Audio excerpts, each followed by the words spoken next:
Good afternoon, everybody. We appreciate you joining us for our live stream in the trenches with Dave Lapham, brought to you by First Star Logistics. We're right here in the beautiful studios, brand new studios, brand spanking new building. We're just breaking it in. Everything's good. I hope everything's going well for you as well. Had an opportunity here recently, as every offseason, to go down to organized team activities, quite a few of those, and then the mandatory mini camp that the team just completed. So we're going to talk about those, talk about the Cincinnati Bengals. Any questions that you folks might have, it's driven by you. The live stream is all yours. It's driven by the fantastic supporters of In the Trenches with Dave Lapham, brought to you by First Star Logistics, and that is you guys. So we're looking forward to tremendous participation. It was very productive, I felt like, during the OTAs. And the mini camp. It's always interesting to see, particularly when the draft is done and the drafted players and the college free agents start to mesh and mix and meld with the veteran players.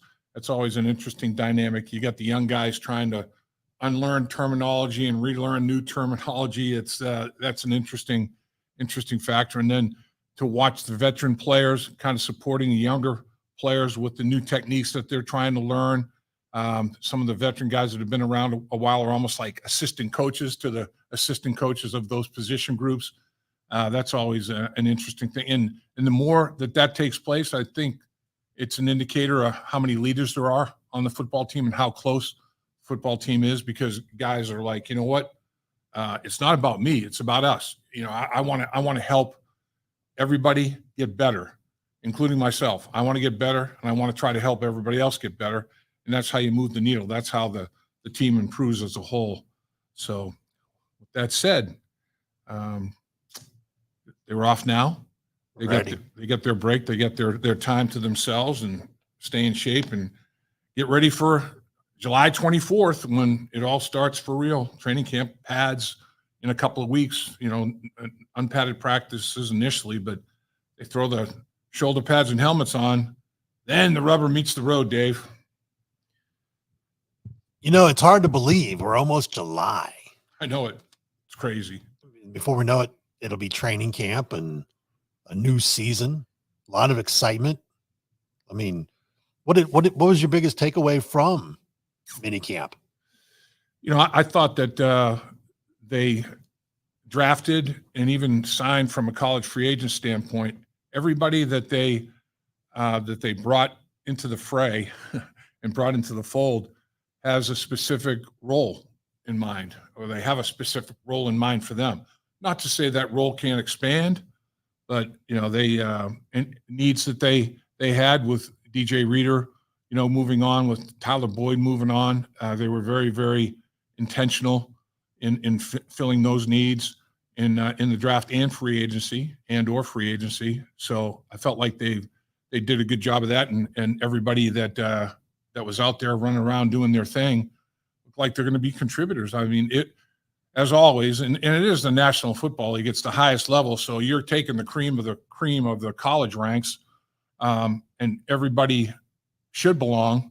And from what I saw, naked eye, again, running around underwear ball as such, without any pads or helmets, or I guess helmets in minicamp for a couple of days. They all belong. There's no question about it. These guys, they were drafted and signed as a free agent for a reason, whether it's veteran free agency or college free agency. They all belong. And it's just a question of making decisions now as the team. It's always fascinating to watch the process, the ebb and flow. It's like the tide. The tide goes out and it always comes in. Well, players always move on. You're always going to have players move on, particularly now in the era of free agency. And guys will move on, and free agency and salary cap. Sometimes it's player driven, sometimes it's organizationally driven, sometimes it's both. You just can't afford everybody from a salary cap standpoint. So you move on, and then you make some adjustments in free agency yourself. When you lose your veteran free agents, you get somebody else's veteran free agents, and then comes the draft process. It's very, very interesting every year to see that tide of the roster reconstruction or construction. Guys go, guys come on board, and you're hoping that you put your bat on the ball and you put together the best roster you possibly can. Because one thing we know in the National Football League, attrition is real. Attrition at every position group can be a problem. So the deeper that your roster is, the better off you are. And that's one thing in the AFC North that's, I think, a very, very big factor is not only are these teams talented, but they're deep. Everybody else roster depth. And, that's why Hard Knocks is all over the AFC North. I mean, Hard Knocks is basically doing their thing with the AFC North the month of December and into the playoffs.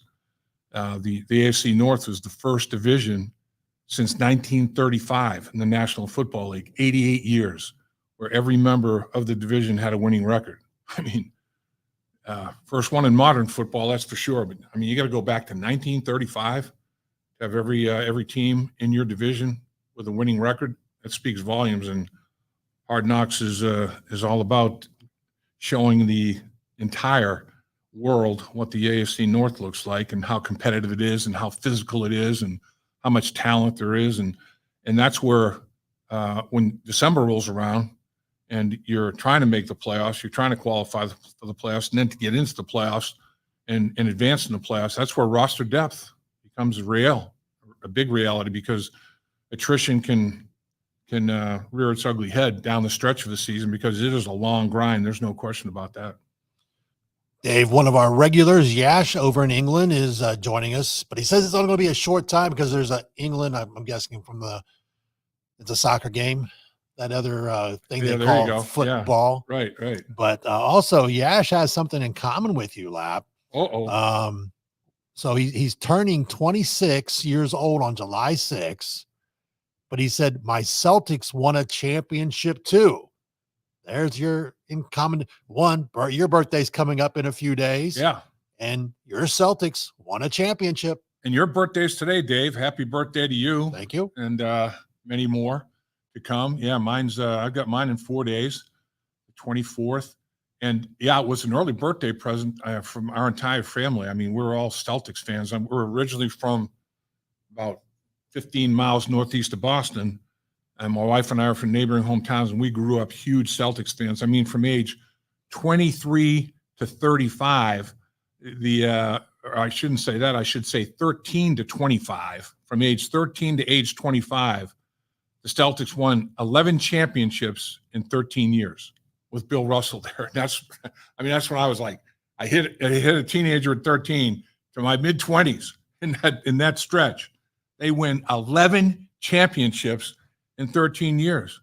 It was crazy, man. It really was. I mean, Boston Celtics were the kings. They were the kings of the Boston area. And so my wife and I obviously grew up loving the green. Let's go Celtics. And so now my kids appreciate the Celtics, and now grandkids. And boy, I've got a grandson that is just my man Casey, and Cam as well. The girls too, but Casey, Lucy and Gabby are Celtics fans. But my grandson Casey, he is into it, Dave. He's one of those kids that, he's on his iPad, he's on whatever he can to get stats. I mean, he can rattle off every single player's, height, weight, vertical jump, any stat you want. I mean, he's got it all down. He is a huge Celtics fan, so it was big when the Celtics got that world championship. Number 18, they broke the tie with the team out west, the Lakers. Celtics fans don't like to say that word, but the LA Lakers had tied the Celtics with 17 world championships. Now the Celtics stand alone with 18. All right. Oh, we lost the computer here for just a second. Got some questions coming in. All right.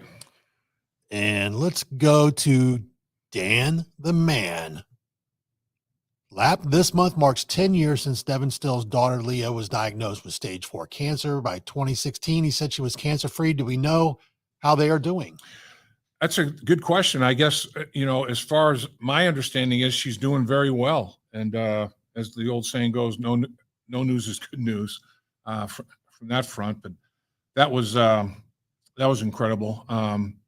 when her diagnosis and her battle was just there for the whole world to see. I mean, she's a brave young girl, no question about that. And yeah, that was an emotional tug of war for Devin Still, and for him to be able to separate things and still, obviously his daughter was on his mind 100% of the time, but then to be able to muster up enough concentration and focus to do what he needed to do on the football field. He dedicated everything that he did in his life from that point forward, no matter it was football or anything else related, was dedicated to Leah. So I mean, it was an unbelievable story. A story that you think would be fictional. Oh no, this was real. This was nonfiction. This was real life stuff. It was incredible. And God bless her and the Still family. DM says, Houday, Dave, do you think some of the undrafted free agents will have a place on special teams, especially with the new rules? Yeah, I think that's a good point. Anytime you are an undrafted free agent, Darren Simmons has said, all right, I'm going to put my thumb on this opportunity for you. I don't think you would be here with the Cincinnati Bengals as a college free agent if Darren Simmons did not give the thumbs up, did not give the okay. So in a lot of instances, Darren Simmons is expecting some performance from you out of special teams for sure. And just about every single, whether you're a running back, wide receiver, linebacker, tight end, offensive lineman, you're going to be looked at, field goal, extra point team. I mean, everybody's going to have a role. Also signed a free agent, college free agent punter out of Texas Tech who can kick the ball to the next solar system. I mean, he's got an unbelievable leg. His leg is incredibly strong, Austin McNamara. So, yeah, I mean, just about every single person on special teams has an opportunity. And honestly, like you said, with the rule change on the kickoff team, it's crazy to watch them execute that. The kicker is still kicking from a significant number of yards away, but man, the cover and the wedge are right up on each other, and they can't start to cover until the ball hits the ground or it's caught, and it turns into more of a scrimmage play. I mean, it really does. So, speed is going to be a requisite, but I think now maybe instead of having multiple safeties, corners, you might have linebackers, more linebackers in there. You may have tight ends. You may have bigger bodies that can hit and separate from blocks and make plays. So it's going to be interesting to see how the evolution of that takes place. And I'm sure Darren Simmons has been in the National Football League for more than 2 decades now as the Bengals special teams coach and coordinator, and now obviously assistant head coach as well. Highly regarded, highly respected. He's a guy that is going to be on the cutting edge of adjustments. A rule change occurs, and it's basically trying to help the player safety. Instead of 100 miles an hour each way from bigger distances, it's all a lot closer. The wedge is not as big a deal. Wedge busting and all the crazy collisions that go on there, and they made it where you couldn't cut block in the wedge, and you can't cut block. You have to hit above the waist in all facets. All of these are special teams scenarios. When you crack block, there's no more clipping. There's no clipping in the interior of the interior line of scrimmage. You can't clip guys on the backside of plays. All of these things are player safety driven, and so this is as well. It's going to be interesting to see the adjustments that Darren Simmons makes on both sides of things, on kickoff coverage and kickoff return. And ball placement is going to be very, very significant. Going to have a kicker that can hit spots, and the Bengals have one. Money Mac can do that. Looks like, I don't know how you get away with a single return guy. It looks like you're going to have 2 return guys because if it hits it in the field of play and goes in the end zone, you get a 5-yard advantage as a kickoff coverage team for achieving that. So you're going to have to cover the field a little bit more back there as returners. And one guy, I don't think, can cover the whole area back there. I mean, Money Mac will make you pay. I mean, he'll directional diagonal kick, and it'll be interesting. If it hits in the field of play and bounces in the end zone, it's a 5-yard advantage in the ball placement to start a drive for the kickoff coverage team. So we'll see how it all unfolds. But, yeah, I mean, special teams, the adjustments in special teams, I'm sure it had an impact on every team, not only who you signed in college free agents, but who you might have drafted, later in the rounds at the positions that we're talking about, linebacker, tight end, bigger bodied safeties. These type of guys are going to be interesting in terms of kickoff coverage now. We're going to tie two together here, Dave. So the first one, 619 Bengals fan, Houday, Mims should start. You got to start your 5 best O linemen. And then we're going to tie in a Dan the Man question with this one as well. Lap, are you optimistic that this will be the best O line Joe has had protecting him? And do we have the necessary depth, in your opinion? Yeah, I mean, obviously with the the new Cincinnati skyline at offensive tackle, Orlando Brown, Trent Brown, the Brown brothers, and Mims, 6'8", 350 plus, all of them. If you're not 350 plus, you're not in the club. I mean, they're monstrous, and they got length, and they got strength, and they got, they're thick, they're broad, they're wide. Every way you can be big, these dudes are big, and they can move. It's not like they're stiffs. They can move slide their puppies, man. They can redirect inside. They can kick, slide, and widen the pocket. They can do things that they need to get done out there on the perimeter. And honestly, I don't think that they're ruling out Mims starting. If Mims wins the job, Mims will start. But they don't feel like they're pressured to start Mims no matter what. If Mims shows that he is absorbing everything and adjusting flawlessly from the college ranks to the National Football League, and he's got all the physical attributes to do that. I mean, there's no question. This guy is very, very blessed physically to play the position in the National Football League for a long time. He's a 3.6 GPA at Georgia. He's smart. He's got football IQ. He understands concepts. He's a quick study, according to Frank Pollock. So he's got a lot of things going for him. The other thing that has going for him is he's not pressured to be the guy right away necessarily. If he shows that he can handle it and that role is built for him, plug him right in there. So it's not beyond the realm of possibility, but it's not like they don't feel like it has to happen. And I think that's good for a rookie offensive lineman. But he's a skilled player. He's got a couple of guys that have been around for a long time. They've both won Super Bowls.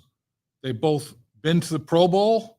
That's a pretty good tandem mentoring a young guy like Amarius Mims. Amarius Mims is a guy that has those kind of goals in mind: winning a Super Bowl, a team goal, individual goal, playing in a Pro Bowl. These two guys that are with him in the top 3 offensive tackles that they're going to run out there on the football field. They've all done that. So been there, done that. Here's what you need to focus on. Here's what you need to avoid. He's in a very, very good spot. All right. This one is going to play right into what's coming up soon, Dave. All right. Klaus is 7. It seems like Dax is going to get a real shot at the outside corner spot. Oh, yeah. Do you think he's that versatile, or are they still looking for his best fit? It's exciting to see what Lou has planned. And the reason I say what's coming up is because we just recently spoke to Lou, yes, and that'll be coming up, I believe, on Tuesday. And as a matter of fact, we were just talking offensive line. Frank Pollock could be coming up on Thursday. So we've got catching up with the assistant coaches here as they take their time, their free time, and Lou is in Staten Island and Frank's in the mountains in Colorado, so the coaches are having lives with their friends and family for a little time frame here. But Dax Hill, he is lining up as a starting corner all through OTAs, all through minicamp. When the number one defense was out there, he was at cornerback, strictly, solely. Cam Taylor-Britt has worked his way into being the number one corner, number one cover guy at the corner position for the Cincinnati Bengals. And I think rightfully earned. I mean, he's played exceptionally well. And man, does Cam Taylor-Britt have hands. He has got exceptionally soft hands. I mean, I'd say that his hands, if I have to have a guy that I would want to have in a pressure situation to recover an onside kick to win a football game in the Super Bowl, it'd be this guy. He has unbelievable hands. So Cam Taylor-Britt and Dax Hill are right now the number one corners. So Dax Hill, of course, has done a lot of other things. He's played safety. He's played both the safety positions. He's played slot corner. He's done a lot of things for Lou Anarumo. And it's not like he can't still do those things, but they want him to focus on playing the corner position, and they feel like he's got the athletic ability and the skill set to do it. I mean, he runs sub 4.3, like 4.26, 4.27, whatever he runs. It's crazy. He's got size. He can flip his hips, can change direction. You know, they feel like, he tackles well. He's a very sure tackler in space. They feel like he's got a lot of prerequisites that you have to be a very effective corner in the National Football League. So, it's now you look at the safety position, and you got three guys back there. Von Bell is back in town. Geno Stone, they signed from the Baltimore Ravens. And, of course, Jordan Battle is the third safety, the three safety package that Lou Anarumo uses and uses very effectively. I mean, I think Jordan Battle is also in a good spot. I think Jordan Battle has shown that he's a starting caliber National Football League safety. But, they'll all get snaps. And again, remember, attrition is real in the National Football League. You can never have enough good players at any position. Every and all positions need quality depth. And this roster has some quality depth to it. I mean, it's like the years that the Bengals have been really good and made a deep run into the playoffs and played in the Super Bowl, it's like there were, quote, starters, but there were other guys who were that's not that big a deal. We lose a starter. We don't want to have that happen. But if it does happen, we have another starting caliber player to plug right in there, plug and play. That's what you like to have as a coaching staff, as an organization, and as a football team. Next up, give it a show. Come on. There we go. Gatekeepers. I think we're going to see more of an air raid and a lot of motion and choice routes from our weapons this season. It should look a lot different than the past few seasons. Thoughts? I think that's a possibility. What I also think is the Cincinnati Bengals, when they lost Joe Burrow, Jake Browning stepped up and played very, very good football. And the Cincinnati Bengals got a good running game going with their inside-outside zone, with their gap scheme, complement that running game with play-action pass. I don't see anything wrong with taking that thought, that scheme, and tweaking it and fine-tuning it and maybe building on it and having Joe Burrow run that. Joe Burrow is as good a play-action pass guy as any quarterback in the National Football League. Now you have to make a decision. You're going to do play-action pass out of the shotgun. How effective is that? Or you're going to put him under center and then turn his back to the coverage and have a good hard run fake. I think, though, Browning got under center quite a bit. And I'm wondering if, boy, that worked pretty darn well. Joe can do that. Maybe we not the same percentage as Jake Browning went under center, but maybe you do a little bit more under center with Joe Burrow and have that running game be establish itself as a viable weapon every single week, and then the passing game complementing that. Or there's nothing wrong with the passing game and the running game complementing the passing game. I mean, it doesn't matter. It's 6 of one, half dozen of another. Which comes first, the chicken or the egg? What you want to be offensively at any level is balanced. You want to be able to do both. And I think that when they started to really get in a nice groove with Jake Browning at quarterback, they were able to do both against pretty good defensive football teams. And even the games they lost, they were right in those football games. I mean, they played well. And I think Joe Burrow can obviously take that concept, that schematic that they unfurled, and a little more salt, a little more pepper, seasoning here, a little something there. I would not be surprised to see some of those things from a conceptual standpoint be implemented, and the sky's the limit. I mean, the Bengals, they have no limitations offensively in terms of what they want to do. But you don't want to be like every week grabbing, just you want to have some sort of you want to have a game plan. You want to have an offensive system that you can pull things out of, but to make some adjustments on a week-to-week basis. But every offense that I was part of that was very successful had a core. We had plays that I don't give a damn what the defense did. I don't care if they put 12 men out there like they do in Canada. We were going to run these plays were a staple on a week-to-week basis. And then, you made adjustments based on what defenses were doing from a game plan standpoint. But you have to have something that when push comes to shove and it's crunch time, that you can lean on. And the Cincinnati Bengals will definitely have that. Jesse asks, will Hard Knocks change anything you and the Bengals beat writers do? No, not a thing. Zero. I mean, they're just out there, they're out there doing the video. And it has no impact whatsoever. And it's going to be very interesting. I think there's a huge trust with the National Football League and Hard Knocks and the AFC North teams and Hard Knocks, because we're not talking about, training camp, and we're talking about crunch time. We're talking about in a division where all 4 teams were in the playoff hunt last year until the last game of the season, where the Bengals did bow out, basically. They one game out of the playoffs.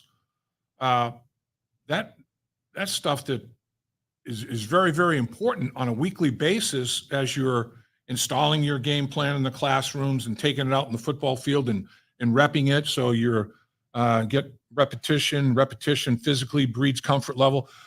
Hard Knocks, be filming some of that stuff, obviously. The coaches and organizations have final say. They can say, look, I don't want that. I don't want that to go in there. So, I mean, Hard Knocks, the people aren't stupid there. They're not going to divulge any secrets, but you have to really scour everything, because you never know. I mean, might be filming something in the background on another field. Oh, geez, what is that? Oh, what's the secondary doing there? Oh, what's the living room I got cooking there in the back end? It's like you got to be careful. You have to scour that tape that Hard Knocks is going to be shooting, because you don't want anything to slip out. You don't want anything, that a surprise element or something that you were hoping that the opponent certainly wasn't anticipating. You don't want them to get a heads up on it. So that's the that's the only thing you have to think about, and make sure that anybody that's looking at the final stages of that tape, don't miss anything. Don't miss anything that's crucial or critical. And like I said, Hard Knocks understands and realizes, they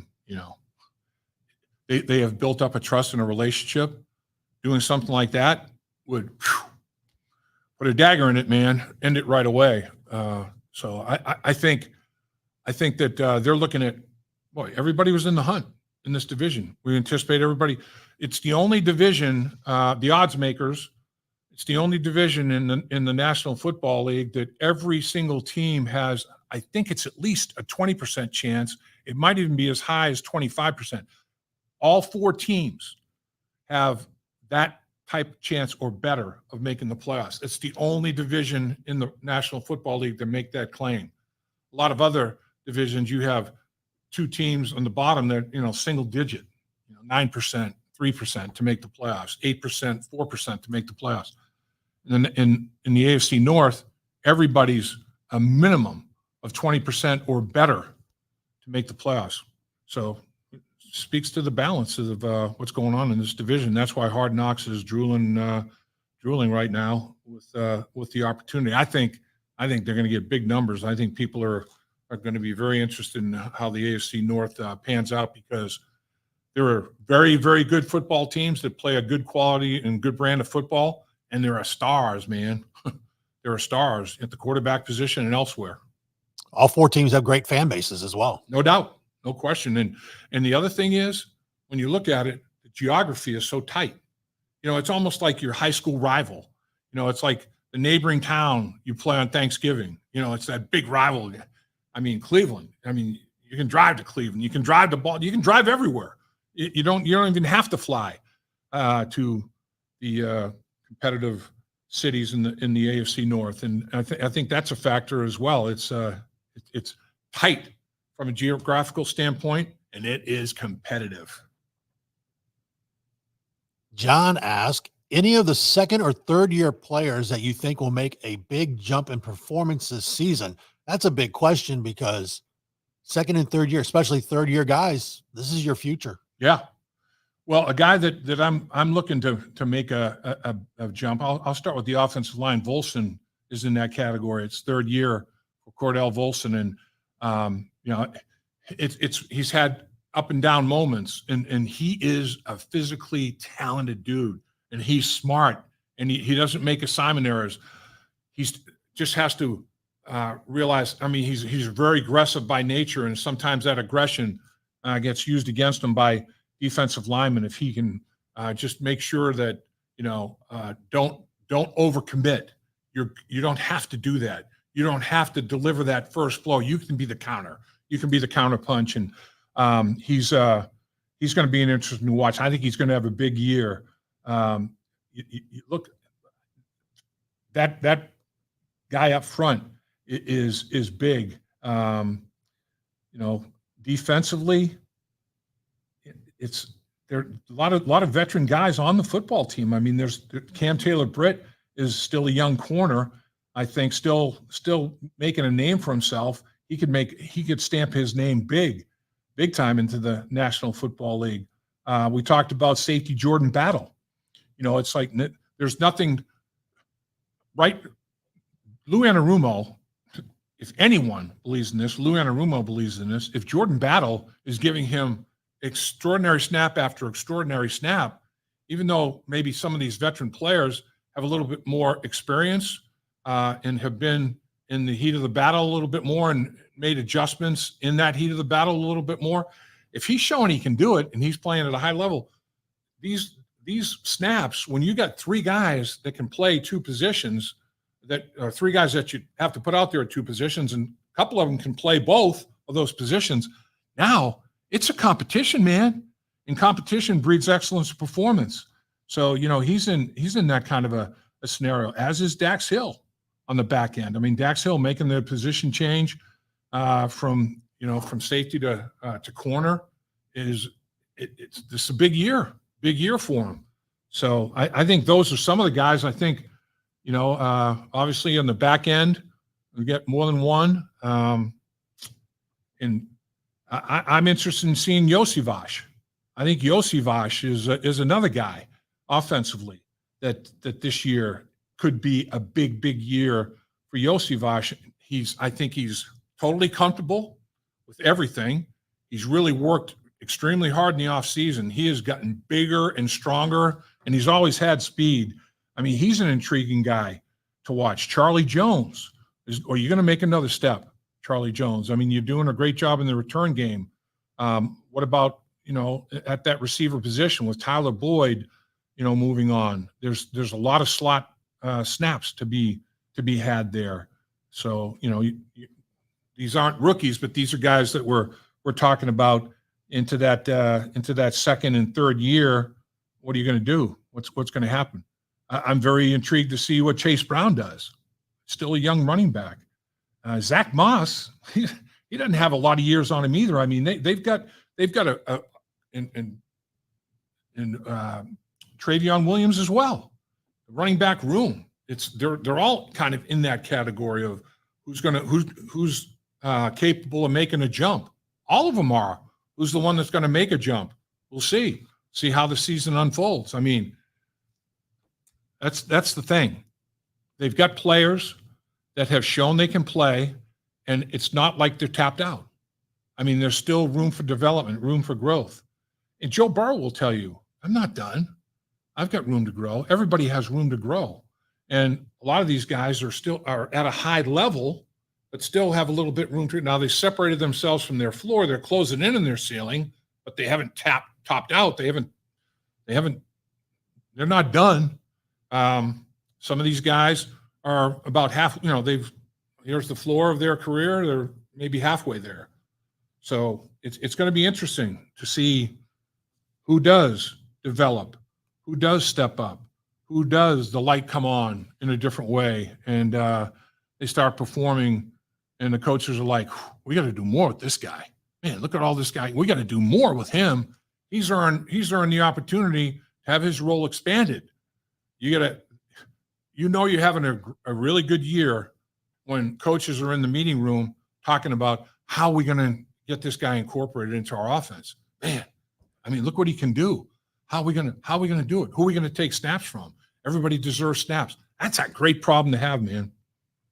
Dave, we have to remind everybody, if you've not subscribed to In the Trenches or the First Star Logistics Media channel, please do so. Also, hit the like button. That helps us with the algorithms of YouTube to get more people seeing what we're doing. And we have to give a shout out, as always, to First Star Logistics for providing us with great equipment. And this studio, Dave, it's unbelievable. Top shelf. It is. Really is. I mean, they let us do our job. They make it easy for us to do our job. And anytime you're in that position, in that situation, you're eternally grateful, man. One of our favorites, Dolores, she says, glad we got Karras for another year. Yes, I agree. Extension for Ted Karras, who is a natural born leader.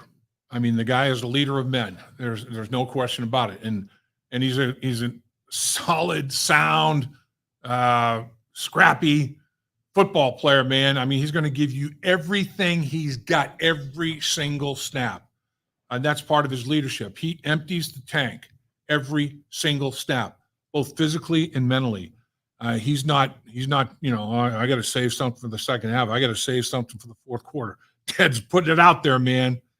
It's a battle. He is going to fight you. He is going to battle you from snap to whistle every single play as hard as he possibly can.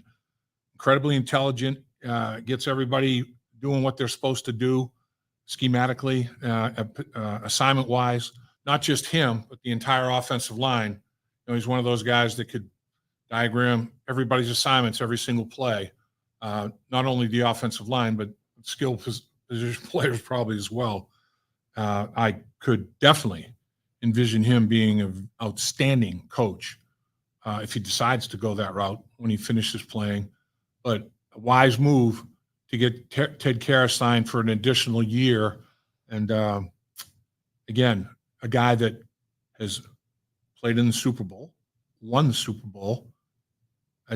You have 4 offensive linemen, 4 of the 5 offensive linemen that projected starters, Super Bowl winners, not just gone to the Super Bowl, won the Super Bowl. Every single one of them. Talked about it a few times. Orlando Brown, Ted Karras, Alex Kappa, Trent Brown, if he is the starting right tackle. All of them. Not just gone to the Super Bowl, won that bad boy. I don't think two things. I don't think you're going to find another offensive line in the NFL that can make that claim. And I don't think you're going to find another offensive line in the NFL that can make the claim of how big these guys are. I mean, it's a big, big group. And they've played quality football and winning football. Excited about what might happen up front. A couple of people here commenting about Chris Jenkins. Natty Ron, Dave, I believe Chris Jenkins is going to be real good. He fits AFC North style football. I agree. I think Chris Jenkins is. I think there's a lot more that Chris Jenkins can show, and I'm not saying that Michigan, put him in a box, but I think schematically, he was asked to do very little. I think when you say, okay, here's what he was asked to do on a snap-by-snap basis, here's his physical attributes. Wow, he could have done a heck of a lot more. He could have freelanced, and he didn't. So I respect that about him. This guy has got unbelievable physical abilities, strength, power, short space quickness. You name it. He's got length. He's got some long arms on him. I mean, he's prototypical. And at Michigan, two gap. Very rarely were you one gap in the edge or taking a shoulder or whatever. A lot of it was two gap and very, very sound, very, very fundamental, very, very technique oriented, and that's good. I mean, he is a guy that is, from a technique standpoint, you watch tape of Jenkins, man, that's how it's supposed to be done. So now, open up the arsenal. I mean, he's got physical attributes that, man, you can put more bullets in the chamber. You can line him up a few different places, a few different ways, ask him to do a few different things. I think he's very, very capable of taking his game to another level and being a disruptive force, And when they did disrupt, there was some of that at Michigan. They did very, very disciplined in gaps that they hit, and you did not stray from that gap. And they were really good at it. And he did that. I think the coaching staff likes that. You don't want a guy that, quote, freelances.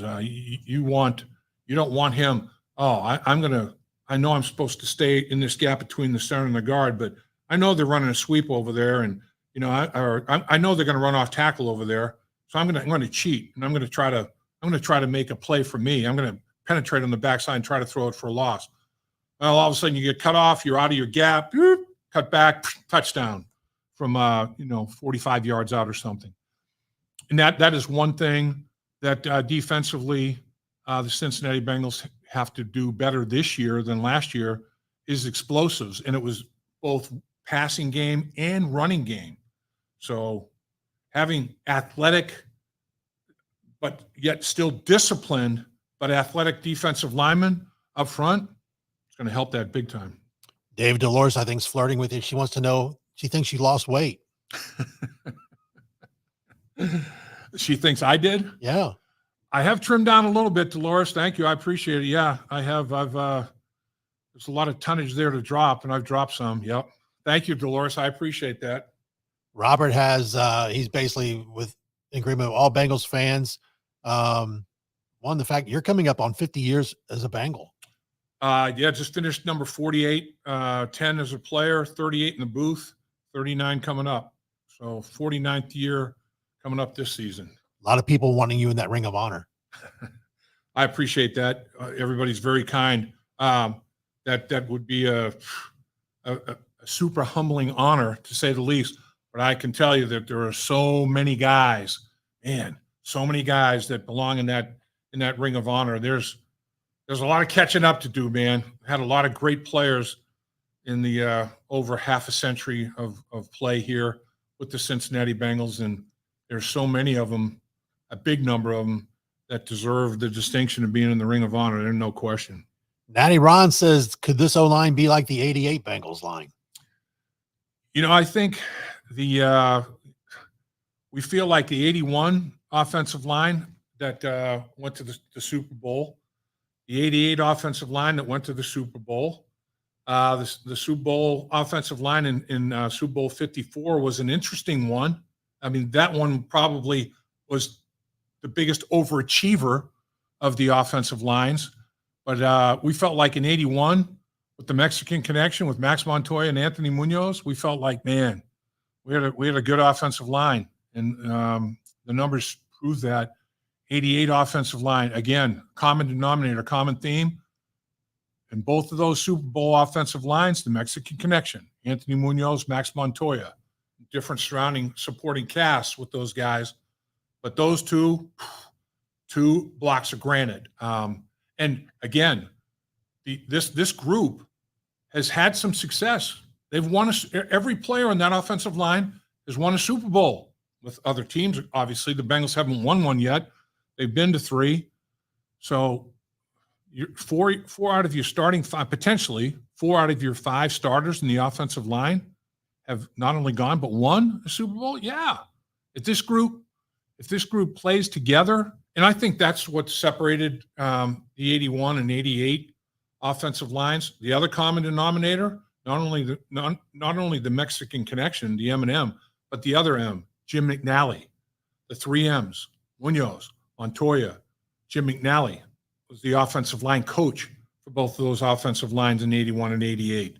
And so we're talking about continuity and consistency. You have 2 great players there for 8 years, 81 to 88. That's 7 math, but it's 8 years. And coached by the same offensive line coach. Now you've got some guys that, okay, you brought in a lot of talent. Frank Pollock's been here for a while. I think this is his 5th year with the Bengals now, and he's coached some of these guys up front for obviously more than a year. So it's starting to come together. And what you need is time on task, man. You need to have reps. You need to know, okay, I know exactly out of this defensive front, this look, if the defensive end crashes and my guy loops, I know what my right tackle does from a technique standpoint. I know how he's going to pass him off to me. And I know what I have to do to be able to handle this stunt and handle this twist. You know, we have to be on the same plane. I can't be short set. He's the deeper set guy, or he's the short set guy. I got to set short. Whatever protections might dictate that. When protections don't, you have to be on the same page to communicate. So there's spoken word, unspoken word, and all that comes with practice, man, rep after rep after rep, time on task. So we'll see. I think this group, does it have the potential to be that kind of group? Hell, yes, it does. Talking of Bengals coaches, recently Homer Rice passed away, Dave. Yes. Was one of your head coaches during your time as a player. Yep. And Homer Rice was cutting edge offensively. I mean, Homer Rice, his big came on the scene, burst on the scene. Greg Cook at UC. He coached Greg Cook. And Greg Cook was a marvelous talent. And Homer Rice had a very, very, very creative mind for offensive football. And that you talk about a 1 + 1 = 3 synergistic deal there. Those two really, really performed at UC. And Paul Brown took notice of that. And Homer Rice was that to me was the thing that separated Homer Rice from most, is he was always trying to figure out a different and better way to do things offensively. He was very, very creative from an offensive perspective and cutting edge type guy. QC Visuals. This kid Newton out of TCU's got some grit, Lap. That's a good word for it. He does.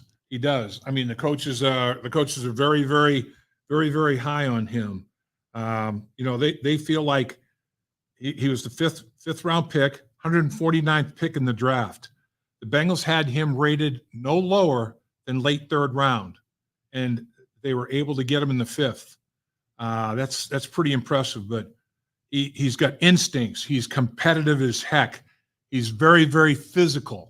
When he tackles people, he tries to hurt them when he takes them to the ground. Very high character guy, very intelligent player. Can lined up in a lot of different ways for TCU. gets his hands on a lot of footballs over a 2-year stretch at TCU the last 2 years. Got his hands on 20 balls, 20 pass breakups. I mean, that's a significant number. There's no question about it. Your word grit is very, very apropos. And the coaches are very excited to see him out on the football field when shoulder pads and helmets come on at training camp, because that's when guys like him, they start to shine a little bit. They start to show themselves. Dave, we're going to kind of get out of here. We got get ready for our interview with Frank Pollock. That'll be on next Thursday. But we're going to finish with Dan the Man here. And he wants you to kind of do a little, he's doing a little projection here, Dave. He says, Lap, we start the year with New England, Kansas City, Washington, Carolina, Baltimore, and the New York Giants. We have got to start off 5-1, don't we? I'm telling you, that is that is the goal. There's no doubt about that, Dan the Man. I mean, that is the goal. When you look at it, starting off, 1-3, 2-4, 2-5, whatever the case may be, the last few seasons, and some of it division losses to boot. You'd be 0-2 in the division with a 2-4 record to start. I mean, you're crawling out of a hole, like you said. New England, Kansas City, going to Kansas City, that'll be the battle. That in the first 6 games, that will be the one where the Bengals will be probably tested the most. But that's not to say, hell, this is the National Football League. And all 6 of those opponents are in the National Football League for a reason, and many reasons, really. But the Cincinnati Bengals, if they want to get to where they think they should be, they're going to have to start well. 5-1, 4-2, worst case scenario would be awesome in those first 6 football games. There's no doubt. All right, Dave, this is the time. We've been live a little over 52 minutes. Final thoughts on the live stream before we get off here and get you out of here today a little bit later after a couple interviews. And it's that time, Dave. It's that time. I'm getting. It's hard to believe it. We're late June, but it almost feels like before we know it, training camp will be here because it's like a month, a little over a month, just over a month. Yeah, close to 5 weeks away, a little over a month away. And this is an important time of the year. That's why we wanted to do this live stream when the mandatory mini camp ends. Now they get a lot of free time, and this is a time where teams kind of lose their compass a little bit, and the teams that are successful stay right on course with their compass, and that's what Cincinnati Bengals, in my mind, are going to do. I think this football team, from what I saw down there during OTAs and minicamp, is extremely focused on getting the job done. And I don't think you're going to see anybody stray in this month plus of time on their own. I think the coaches are going to communicate with them frequently. I think they're going to communicate with not only their coaches, they're going to communicate with teammates. I think in some cases, guys are going to be working out together. I think that this football team is going to come back ready to go physically when training camp starts. And by collective bargaining agreement, you wean into it, go for a couple of weeks without shoulder pads, and then start to get after it a little bit. I'm excited. I think everybody around the league feels like this roster is probably top 5 in the National Football League in a lot of people's opinions. I don't think you'd fall lower than top 7, top 10, worst case scenario in people's opinions. So now it's time to football gods, let this football team stay healthy and let the chips fall where they may. Again, we appreciate everybody taking part in today's live stream with Dave Lapham on In the Trenches and also the First Star Media Group channel on YouTube. Be sure to hit that like button and subscribe if you've not already. And stay tuned because we're going to have some great interviews coming up. As we said, Lou Anarumo next on Tuesday, and Frank Pollock will be out on that Thursday. Yes. And Dave's going to get some R&R. Yeah. Head out of town for a little bit. It'll be fun. Although, man, it's as warm here as it is anywhere, Dave. It's crazy. I know. These temperatures are nuts, man. My one granddaughter's birthday is coming up here, and she called me last, and she wanted to go camping. And I'm like, oh, honey, do you realize how hot it is outside? There better be a lake, Dave. Better be a lake to right on the lake. That's where she wants to go. There So you go. again, we thank everybody. We thank First Star Logistics for everything they do for us on In the Trenches and the First Star Media Group. And until next time, Dave, I'll let you say it. Hooday, baby. Dave Lapham here, and every day I am grateful for my experience to have played professional football. As a player, I realized self-motivation, leadership, and appreciating your teammates are key. At First Star Logistics, you can use those same attributes to create the life you want for you and your family. Build your future by working hard like I did. You'll see results both on and off the field. Call First Star Logistics today and be part of our winning team.